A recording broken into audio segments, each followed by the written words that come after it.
భారత్ పాకిస్తాన్ మధ్య కుదిరిన సింధు జలాల ఒప్పందంపై మధ్యవర్తిత్వ న్యాయస్థానం ఇచ్చిన తీర్పును భారత్ తిరస్కరించింది.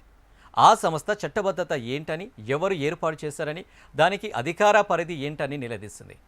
ఇలాంటి సంస్థలు జారీ చేసే తీర్పులను తాము పట్టించుకోమని విదేశాంగ శాఖ పేర్కొంది. ఇక భారత్ చాలా కాలంగా ఇటువంటి మధ్యవర్తిత్వ న్యాయస్థానాల తీర్పులను ప్రశ్నిస్తుంది. ఇక వాటిని పట్టించుకోకపోవడం లేదని విదేశాంగ పేర్కొంది. ఇక మధ్యవర్తిత్వ న్యాయస్థానాలు అన్ని చట్టాలను ఉల్లంఘిస్తుందని విదేశాంగ శాఖ ప్రతినిధి రణధీర్ జైస్వాల్ పేర్కొన్నారు. ఆ సంస్థ చేసే అన్ని ప్రకటనలను భారత్ తిరస్కరిస్తుందని చెప్పారు.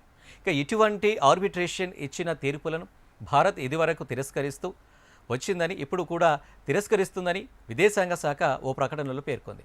ఇక ఈ సంస్థ సింధు ఒప్పందంలోని నీటి పరిణామానికి సంబంధించి తీర్పును జారీ చేసిందని వెల్లడించింది. ఇక సింధు జలాల ఒప్పందాన్ని నిలిపివేసే తన నిర్ణయంలో ఎలాంటి మార్పు లేదని భారత్ పేర్కొంది.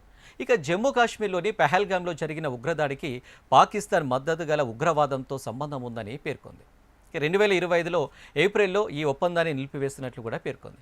ఇక పాకిస్తాన్ సరిహద్దు ఉగ్రవాదాన్ని నిలిపివేసే వరకు ఒప్పందం నిలిపివేస్తామని, రక్తం నీరు కలిసి ప్రవహించలేవని భారత్ పదే పదే పేర్కొంది. ఇక ప్రపంచ బ్యాంకు మధ్యవర్తిత్వంతో 1960 సెప్టెంబర్ 19న భారత్ పాకిస్తాన్ మధ్య కుదిరిన సింధు జలాల ఒప్పందం ఇరు దేశాల మధ్య సింధు నది వ్యవస్థ నుంచి వచ్చే నీటి పంపిణీ జరుగుతుంది. ఒప్పందం ప్రకారం తూర్పు నదులైన రావి, బియాస్, సట్లెజ్లను భారత్కు, సింధు, జిలం, చీనాబ్ నదులు పాకిస్తాన్లకు కేటాయించారు. ఇక షరతులకు లోబడి జల విద్యుత్ ఉత్పత్తితో సహా ఇతర ప్రయోజనాల భారత్కు పరిమిత హక్కులు ఉన్నాయి.